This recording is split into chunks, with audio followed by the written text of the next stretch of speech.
Hello বন্ধুরা, স্বাগতম আমাদের নতুন ব্লগে। আপনারা সবাই কেমন আছেন? আশা করি ভালো আছেন। আমরা চলে এসেছি আজকে দার্জিলিং এর বিখ্যাত চা বাগানে।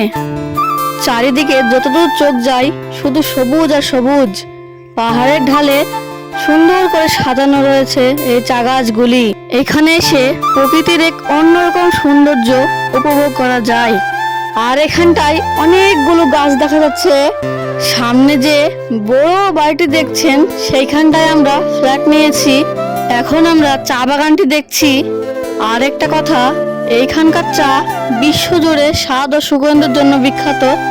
আপনারা কি খেয়েছেন এখানকার চা? যদি খেয়ে থাকেন অবশ্যই কমেন্টে জানাবেন।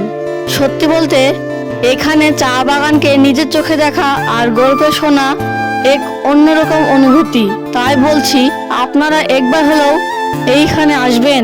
ওই সামনে দেখতে পাচ্ছেন আমাদের সাথে এসছে কয়েকজনা, ওখানটা চা দেখছে আর কয়েকজনা চা গাছগুলি দেখছে।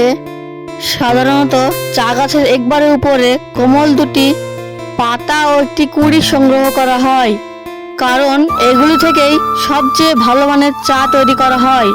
এরপর পাতাগুলি কারখানায় নিয়ে গিয়ে বিভিন্ন ধাপে অনেক পরিশ্রম করার পর দার্জিলিং এর এক কাপ সুস্বাদু চা আমাদের হাতে পৌঁছায়।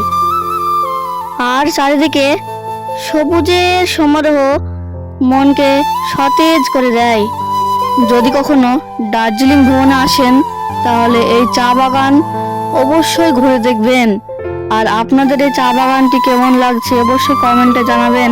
আশা করি আপনাদের এই জায়গাটি খুব সুন্দর লাগবে। একবার হলেও দার্জিলিং ভ্রমণে আসবেন। আজকের ব্লগ এখানেই শেষ করছি।